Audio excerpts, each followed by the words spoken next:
Hello everyone, नमस्कार सभी को। कैसे हैं आप लोग? तो कल हम लोगों ने एक बात डिस्कस की थी कि बोर्ड के अंदर कौन कौन से ऐसे टॉपिक हैं जिसके अंदर आप मैक्सिमम आउटपुट ले सकते हैं फिजिक्स के सब्जेक्ट के अंदर। और हम लोगों ने मार्किंग स्कीम, ब्लूप्रिंट और सिलेबस को एक बार थोरोली समझा था।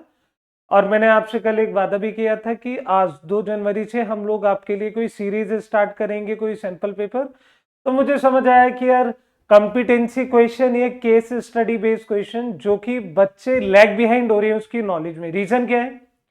आप सभी को पता है कि जो नई पॉलिसी आई थी उसके अंदर कॉम्पिटेंसी क्वेश्चन एमसीक्यू की फॉर्म में या फिर आप केस स्टडी बेस्ड क्वेश्चन जिसमें एक पैराग्राफ दे देते हैं और उससे रिलेटेड क्वेश्चंस के आपको आंसर देने होते हैं।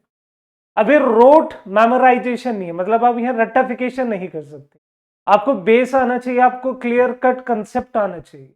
तो बहुत बच्चे ऐसे हैं जो चीजों को रट के जाते हैं और इन क्वेश्चंस के अंदर मार्क्स को कटवा लेते हैं। और आप सभी को पता है कि 50% ऑफ टोटल नंबर वो कंप्राइज करते हैं। तो देखिए 8 नंबर पक्के हैं। रीजन क्या है? क्योंकि 2 क्वेश्चन आते हैं केस स्टडी बेस्ड। और 21 फरवरी जब आपका एग्जाम होगा फिजिक्स का, क्लास 12th का, तब तक मोस्टली आपके पास बहुत सारे केस स्टडी बेस्ड क्वेश्चन होंगे। तो मेरा नाम है प्रिंस त्यागी, मैं हूं आपका होस्ट, आपका दोस्त। और आज की शुरुआत करते हैं सीरीज के साथ। एक बार थंबनेल अच्छे से देख लो। Case study based question series मतलब स्टार्ट हुई है, ठीक है। फिजिक्स क्लास 12th और 8 नंबर पक्के डने, कोई दिक्कत नहीं है। तो come to the main point देखते हैं without wasting further move time. जय हो नीम करोली वाले बाबा, मेरी इंस्पिरेशन है, आप भी बना लो।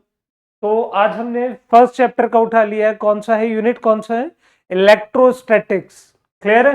अब आधे लोग कह रहे होंगे कि सर ने तो यहाँ चैप्टर लिख दिया। चलो, वो लिखा तो मैंने नहीं है, किसी और का लिखा हुआ है। ये यूनिट है। तो भाई इस यूनिट के अंदर आपको पता है 2 चैप्टर हैं, chapter number 1 and chapter number 2। Clear है? वही इलेक्ट्रिक फील्ड, और दूसरे वाला कौन सा है? कैपेसिटेंस वाला। डन। तो आओ देखते हैं कि कैसे किस तरीके से क्वेश्चंस आते हैं, क्या बोलता है, क्या होता है। तो क्वेश्चन आपकी स्क्रीन के सामने, आप इसे पढ़ सकते हैं। अ फेराडे केज और Faraday shield is an enclosure made up of a conducting material. कि फेराडे का एक केज होता है, एक शील्ड होती है जो कंडक्टिंग मटेरियल की बनी होती है। कंडक्टिंग मटेरियल क्या होता है? जिसमें से इलेक्ट्रिसिटी, हीट, कोई भी चीज क्या हो जाए, पास हो जाए। The field with in a conductor cancel out, मतलब फील्ड उसके बीच में कितनी है? 0। तो आपको पता है ये केज एक बिग हॉलो कंडक्टर, मतलब अंदर से खाली है। और इसके अंदर अगर आप कोई चीज रखते हैं तो बाहर के शॉक से बची रहती है। Done. Any electrical shock the cage receive pass harmlessly around outside of the cage.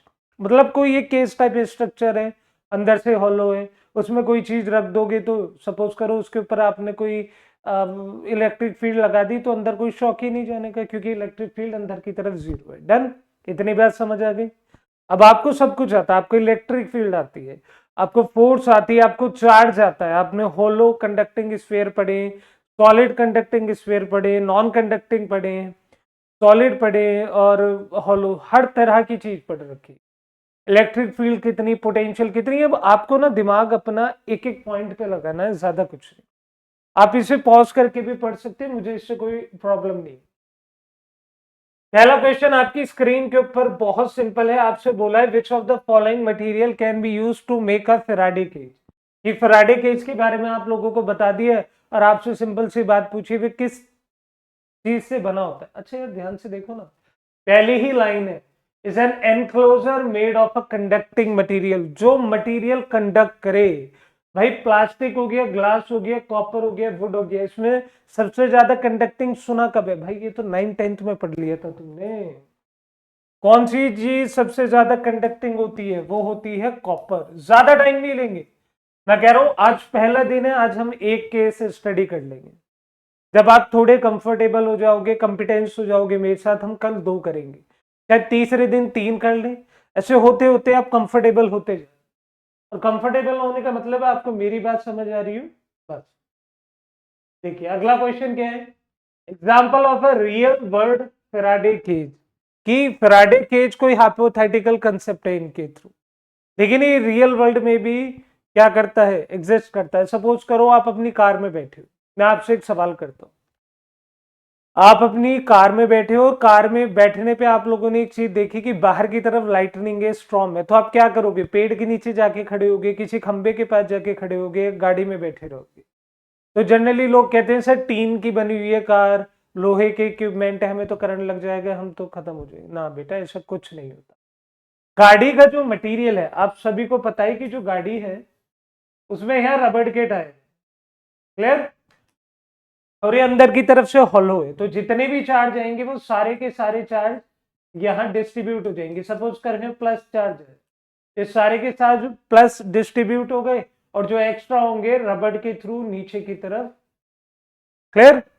तो मैंने क्या देखा, ये एक फैराडे केस की तरह काम कर रहा है।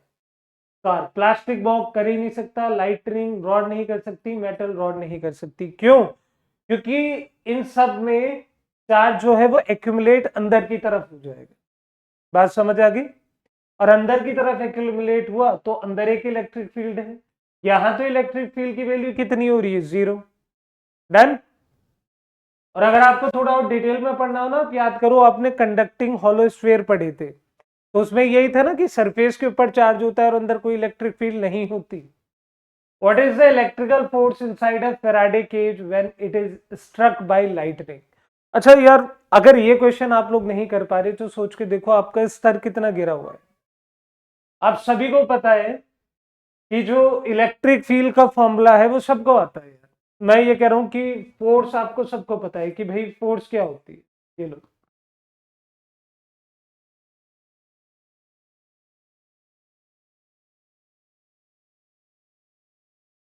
कूलम्स लॉ आपसे कहता है कि भाई के Q1 Q2 upon are square, ठीक है। तो मुझे पता होता है इलेक्ट्रिक फील्ड एक पॉइंट है जहां पे वो किसी और बॉडी के ऊपर, किसी और चार्ज के ऊपर अपनी फोर्स लगा पा रहा है, यही तो है। इसका मतलब एफ और ई में, मतलब ई क्या है, इलेक्ट्रिक फील्ड में आपका एक रिलेशन है। रिलेशन आप लोगों को पता है। अब सोच के देखो कि जहां पे इलेक्ट्रिक फील्ड ही 0 है तो वहां पे फोर्स भी कितनी हो जाएगी, 0 डायरेक्ट। यह इलेक्ट्रिक फील्ड हम कुछ नहीं पूछ रहे कि सर थिन है और कॉन्टिन्यूस है, डिस्ट्रीब्यूटिव है, सिलेंडर पे है, स्फीयर पे है, डाइपोल पे है, इक्वेटोरियल पे, एक्सिस पे, कुछ नहीं। आपको एफ और ई की नॉलेज होनी चाहिए। और एक और बात बताऊं, केस बेस्ड स्टडी हमेशा बेसिक्स पे आती है। अगर आपके बेसिक अच्छे हैं आपको कोई दिक्कत कभी भी नहीं आती। हम थोड़ा आगे की तरफ चले और देखो, ये एक लौता ऐसा टॉपिक है जो आपके बहुत सारे टॉपिक, मतलब चैप्टर के अंदर जो मल्टीपल टॉपिक है सबको जोड़ के रख देगा। कैसे? An isolated point plus Q is placed inside the Faraday cage. Its surface must have charge equal to, मतलब सपोज करो तुम्हारे पास कोई केज है और वहां पे चार्जेस बाहर की तरफ है, ये क्यू चार्ज केवल बाहर है और अंदर की इलेक्ट्रिक फील्ड क्या है आपकी, 0। अब सपोज करो आपसे इन्होंने ये कह दिया कि मेरे भाई अंदर आपको एक प्लस चार्ज रखना है, तो आप सभी को पता है कि जो प्लस चार्ज होता है इसकी जो इलेक्ट्रिक फील्ड लाइंस होती है हमेशा बाहर की तरफ बनती है, नहीं बनती? ये देखो, ये रही। और जो नेगेटिव चार्ज होता है इसकी इलेक्ट्रिक फील्ड लाइंस हमेशा अंदर की तरफ बनती है, अट्रैक्ट करता है ये रहा। ये गेट हो रही है, वो लीव हो रही है। अगर मैं यहाँ पे प्लस लिख दूंगा तो यहां तक जब ये अपना कंपोनेंट लगाएगा तो यहाँ पे भी कौन सा चार्ज आएगा, प्लस क्यू। तो यहाँ पे भी कौन सा चार्ज आ गया, प्लस क्यू। ये कौन सा टॉपिक है, ये टॉपिक है conservation of charges. Conservation of charges, इसलिए कहता हूं केस स्टडी बेस्ड क्वेश्चन या कंपिटेंसी क्वेश्चन को पढ़ने के लिए बेस अच्छा होना चाहिए। जितना ज्यादा रटोगे उतना ज्यादा आप अपने नंबर गवा दो। अगला क्वेश्चन अगर ध्यान से देखें तो देखो सेकंड वाला पार्ट, जैसे आप गॉस लॉ कहते हैं, यहाँ पे गॉस लॉ काम करेगा कैसे। आपसे बोला कि भैया पॉइंट चार्ज 2 कूलम का आपने फैराडे केस के सेंटर में रख दिया, अभी तक क्यू था, अब उसने वैल्यू बता दी कितनी है, 2 कूलम। क्यूब है, मतलब वो क्यूब जैसा लगता है कि भाई जरूरी नहीं है वो स्क्वायर होगा, जरूरी नहीं है वो सिलेंड्रिकल होगा, जरूरी नहीं है वो होलो होगा तो रॉड की तरह होगा, रिंग होगा, सर्कल होगा, स्फेयर ही होगा, भाई वो क्यूब भी हो सकता है। अब क्यूब को देखते ही बच्चा सोचता है यार एरिया पता होना चाहिए, चलो तुम्हें एरिया भी पता है, कोई दिक्कत नहीं कि सर टोटल जो एरिया है 6a² है, हाफ जो एरिया है वो भी मुझे पता है, लेकिन भाई यार एरिया का यूज ही नहीं होना। इन्होंने पूछा the number of electric lines, electric field lines, और आपको पता है the number of electric field lines passing normally, जो नॉर्मली मतलब परपेंडिकुलरली बॉडी से निकल रही होती है। यहां देख लो, और एक बच्चा मेरे पास आ कहता है सर ये एक क्या है, ये एक बॉडी है और इस बॉडी में से मैं चाहता हूं कि यहां पे कोई चार्ज रखा है और चार्ज में से जो इलेक्ट्रिक फील्ड लाइन है वो कुछ इस तरीके से निकल रही। मैं आप मेरे से कहोगे सर इसका फ्लक्स कितना है, मैंने कहा भाई देखो चार है और चारों की चारों 90 डिग्री से निकल रही है। जितनी भी लाइन इलेक्ट्रिक फील्ड लाइन से मैग्नेटिक फील्ड लाइन, आज इलेक्ट्रिक फ्लक्स पढ़ रहे हो, कल को मैग्नेटिक फ्लक्स पढ़ लोगे, जितनी भी इलेक्ट्रिक फ्लक्स के बारे में बात होगी उसमें लाइन हमेशा 90 डिग्री से निकलेगी और 90 डिग्री इसके प्लेन से बना है, ठीक है। तो फ्लक्स का तुम्हें पता है phi E is equal to E dot ए।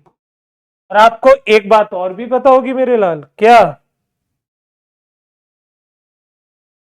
वो ये है, ये एक लॉ है जिसे आप कहते हैं गॉस लॉ।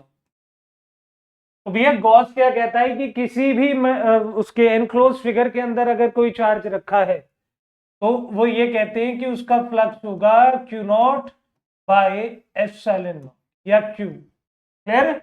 अगर ये कोई फिगर है और इस फिगर के अंदर कोई चार्ज रखा है तो इसका जो फ्लक्स होगा वो कितना होगा, इतना।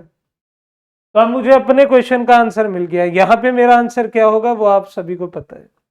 मुझे यहाँ पे ई की रिक्वायरमेंट नहीं है, हाँ मुझे एरिया की रिक्वायरमेंट नहीं है, मुझे यहाँ पे केवल फ्लक्स पूछा है भाई, number of electric field lines passing normally, तो Q upon epsilon not, Q की वैल्यू दे रखी है 2 और एप्सिलॉन नॉट परमिटिविटी आपको पता है 8.85 इंटू 10 की पावर -12। डन। ये ऊपर जाएगा तो इसकी वैल्यू कितनी आ गई आपकी, ये ऊपर गया तो 10 की पावर 12, एक इधर 2/8 समथिंग, एक जीरो ले लो इधर इंटू 10 की पावर 11/2। तो अंदर कौन सा चार्ज रखा है, पॉजिटिव चार्ज, तो पॉजिटिव चार्ज है तो पॉजिटिव चार्ज की अभी पीछे बताया था कि बाहर की तरफ निकालता है, तो बाहर की तरफ निकाल रहा है तो इसका मतलब आंसर कितना है, ये यहाँ पे ये भी देख लेना कि एंटरिंग द सरफेस है, ये लीविंग द सरफेस है। प्लस है तो बाहर की तरफ इलेक्ट्रिक फील्ड लाइन जाएंगी, नेगेटिव है तो अंदर की तरफ आएंगी। डन।